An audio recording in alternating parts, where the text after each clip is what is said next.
لا ایس نشتا، ایس نشتا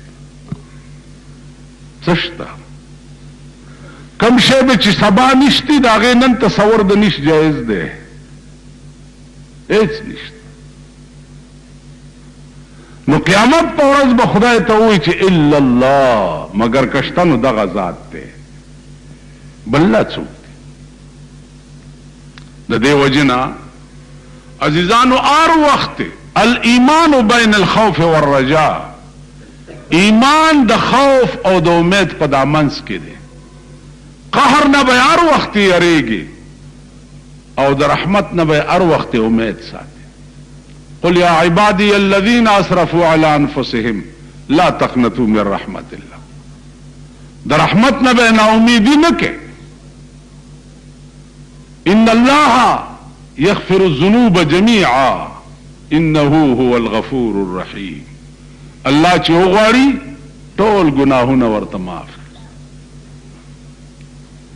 نو ارزداو چې د قهر نه به هر وخت یره ساتي او د رحمت نه به هر وخت امید ساتي.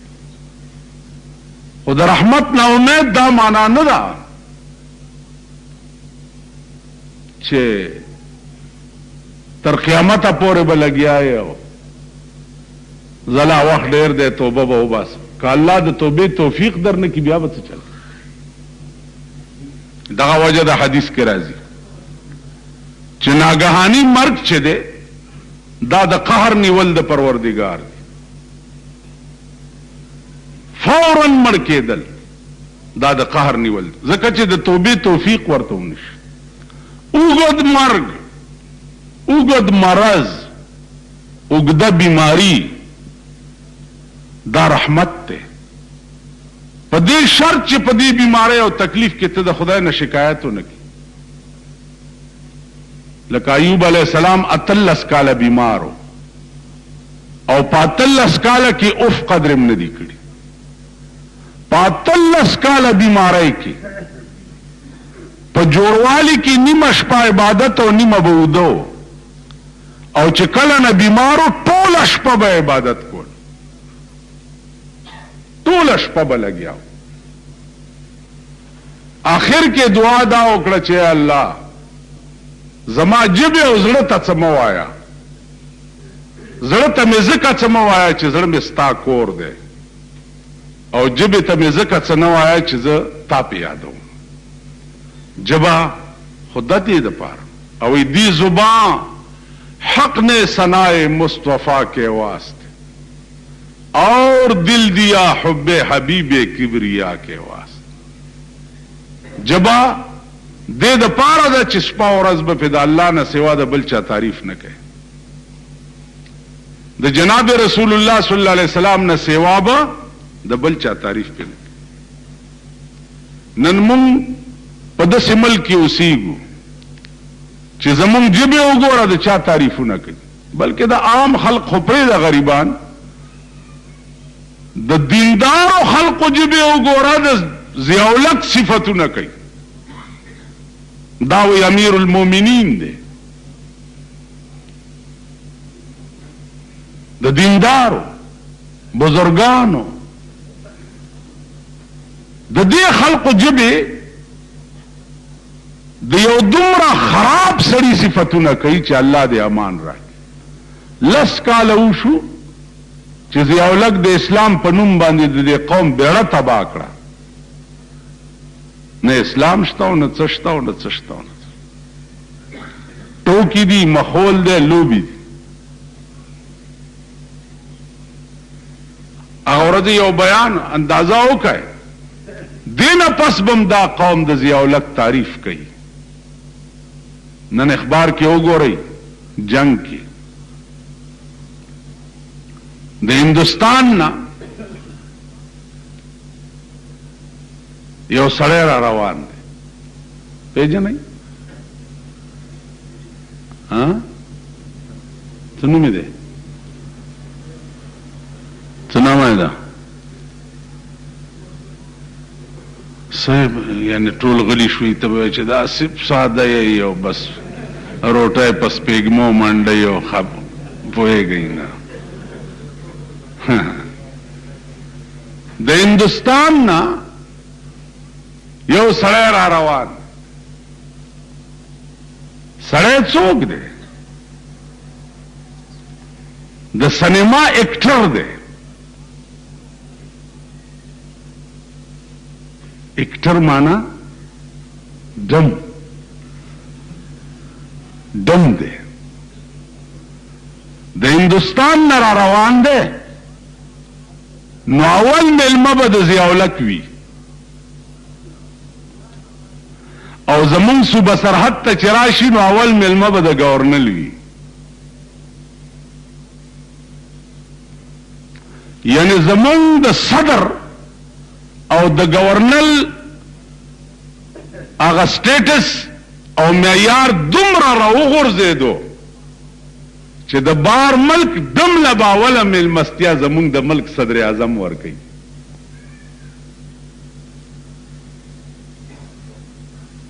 او په صوبه سرحد کې به اوله میلمستیا گورنر ورکوي.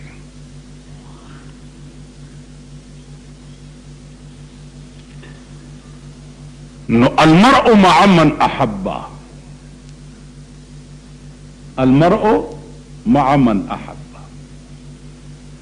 قیامت کې به سړی د مغه چا په ټولي کې ولاړی چې دنیا کې چا سره ډېره مینه. نو زمونږ مینه چونکې ډمانو سره ده نو قیامت کې به مونږ د ډمانو په صف کې ولاړو، ډولکي به م غاړه کې اچولي او غږو به.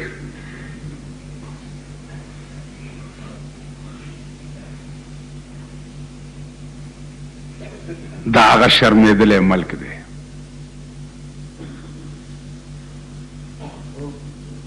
بیگانا ابل اشپا پا انگو کی دا پولیس پریٹو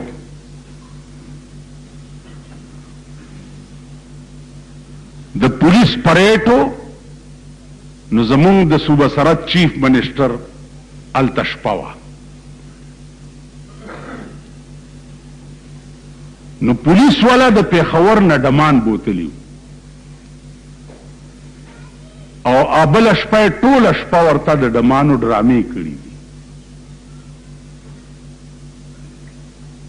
څه پوه شول؟ زه خو وایم چې دوی نه بعد دا قوم چې خدای رانیسي نو زبا دا وایم چې خدای د پی رحم وکړي او دا زیاتی دی. نو زه به دا وایم چې دا دې غریب سره زیاتی دی. نه، خدای ظالم نه دی. کوم ځای کې چې د دې ګوړګوړونه ګیر شي نو تا کې ځای وي که په دې ګناه کې ګناهګار نه د بلې ګناه د وجې به خدای رانیولی. خدای چا سره ظلم نه کوي، بلی گناہ کې را نیولې.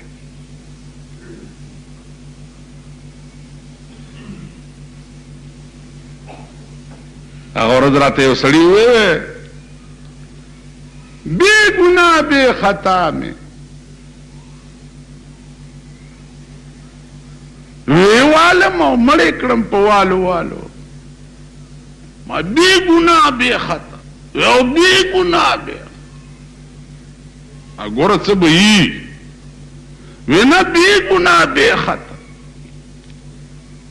ما ورته لا 13 ورځو کې چې پلانې الګ تارا نیولې او په لختو د دا ګوتې ته غرزولې وي هغه در نه سمور تختولې وه.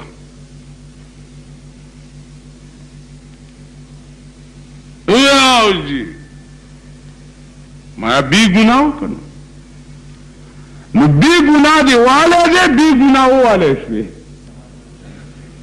په ظاهر ظلم معلومیږي او زیاته لیکن حقیقت کې عین انصاف او کنه نو چې دا در باندې راکېږي او دا لختې درته ورسي ته آی هاي نو ما خو والله که څه کړي تا څه نه دي کړي بل ځای دي څه کړي و هغه بدل درنه اخیستی کېږي. مونږ د مولا په جامه کې بېدینه ته د خدای دشمن او د جناب محمد رسول الله د دین دشمن ته مونږ امیر المؤمنین وایو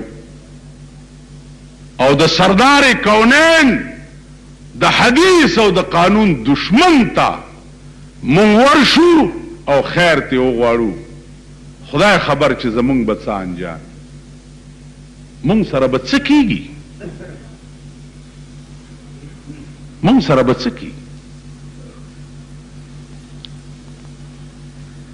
عزیزانو مونږ خو تباه یو زمونږ خو بیړي غرقه ده.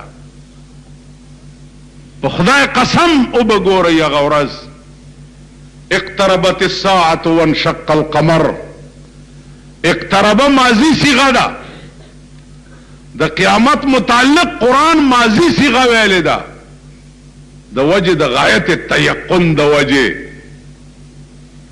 چې ماضی یقینی په نسبت سره استقبال تا الله وی پیغمبره دا قیامت داسې وګوره لکه چې تیر شوی دومره یقیني دی رابشي او دغه یو ورځ به 50,000 کاله 50,000 کاله د قیامت یو ورځ به هغه 50,000 کال هغه کال به د دې دنیا د کال د 50,000 کال عمر هغه میاش به د دې دنیا د میاشتو د 50,000 میاشتو عمر هغه ورځ به د دې دنیا د ورځو د 50,000 ورځو عمر دله ضربونه ورکواوس عربونه کاله به یو ورځي زمکه به د تانبی وي نور به یو نیزه اوچتي د خپې غوښې به زمکه پورې پاتې کېږي او مازغه به د وریجو په شان په سر کې د کټوای غوندې خوټ کېږي ولاړ به تقاضا به وکړي دا ټول عالم چې خدایه جهنم ته واستوه خو چې حساب زر شروع شي اریان به ولا حساب به نه شروع کېږي. الله دې امان راکړي. نن موږ دنیا داسې ړانده کړو په خدای باور وکړه چې د خو نیکانو خلقو نه لارې غلطې شو. د ضیاءالحق دا د سود د زکات پیسې دي د سود مونږ یې په ټپو ړانده کړو بیړي راله غرقه کړه جوماتونه یې راله خسیان کړه مدرسې راله خسیانې کړې مرګري ښه خواږه خواږه مرګري رانه تباه کړه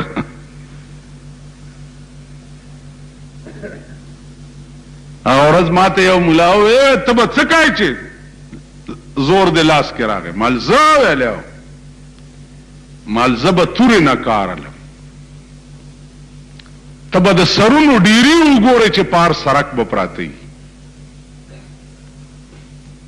ما تیل پیغمبر خو به په ښو اخلاقو خلک را بلل مال د الیوم اکملت لکم دینکم نه رستو هغه معامله اوس ختمه شوې ده زه به د ابوبکر په سنتو عمل کوم چې د حضور د وفات نه رستو بعض خلقو د زکات نه انکار وکړو نو ابوبکر ورسره اعلان جنگ وکړو او اعلان جهاد یې وکړو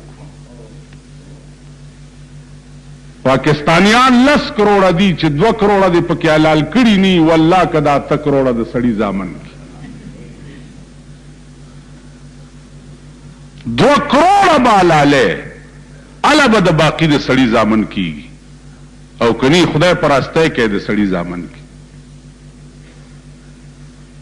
تاسو وګورئ ستاسو ملک نن سال دی یو دز چې کوم حکومت نشي بندوله هغه ذلیل حکومت هم په ملک د باقی ساتلو دی یو دز تاسو وګورئ دا د ودونو کې او دغه کې ډزې کېږي پرون بیا 400 کې یو ښځه پې مړه ده زمونږ د خوږ استاذ لور په کور کې ناسته وه او په واده کې ډزې کېدې او ګولی راله په سر ولګېده 15 بچي تې پاتې شو هغه مړه شو زمونږ د استاد لور وایي زمونږ په دې ګیرو د لعنت دي، زمونږ په دې مخ د لعنت دي، زمونږ دا سر دی د خنزیر شي او په قیامت کې د قبر نه راپاسو چې د داسې ذلیل حکومت ته مونږ د سړي زامن ووایو. په مونږ د لعنت دي. کوم حکومت چې یو ډز نشي بندولی هغه حکومت هم په ملک د باقي ساتلو دی.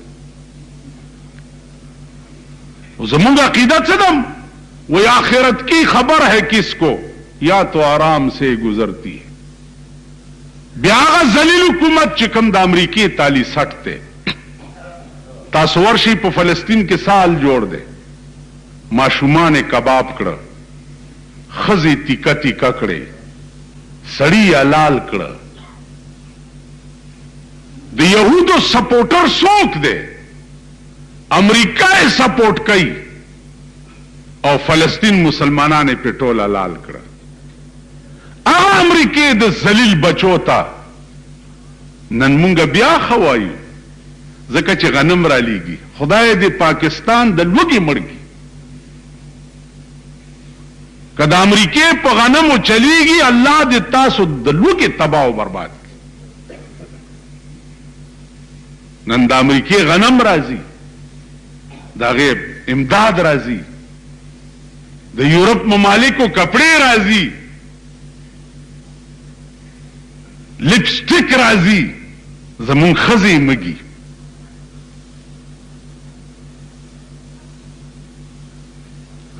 دا زمون ملک شو. زړې ښځې وګورئ، دا ناخن پالش د کم ملک جوړ دی؟ دا د یورپ ممالکو ایجاد دی.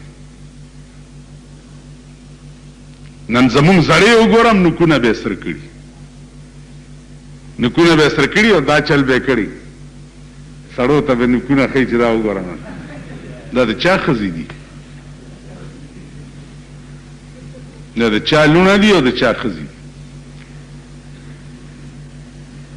وایي بجلیګر ملا کنزل کې کنزل خدای پرستی چې زه هغه سړی ژوندی پرې نه ږدم چې کوم سړي ښځه بار ګرځي. دلنی دلای کنی نو دلنه سر پرې کاوه په جماعت کې. نن ستا لوی معززین چې دي اهلوی دلاګان معزز شریف سره ښځه به صاحبه په کوڅو کې انګتې کوي عام چې کینی و یاره د شریف سړي ژوند تنګ دی. په خدای قسم چې د دې شریفانو نه دا د سرایونو رزیلان چې تاسو ورته وایي دا ښه دي. ښځه خو یې کم از کم په بورکه کې ګرځي که دا شریفان. دې وجې نه عزیزانو د هر چا د سټ په ویښتو تبه ورکېږي. دا مونږ چې لږ ښیو وسم نشته، وسم راغی چې لږ په خېټه موړ دی د هغه ښځه وګورئ، لور یې وګورئ،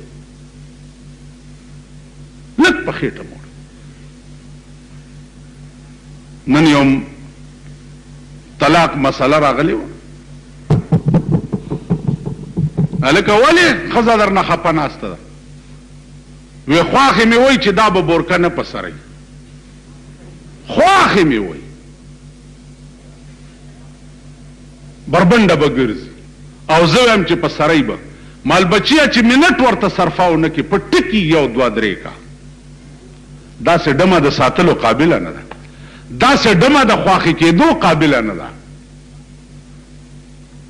ستا د زمونږ ښځې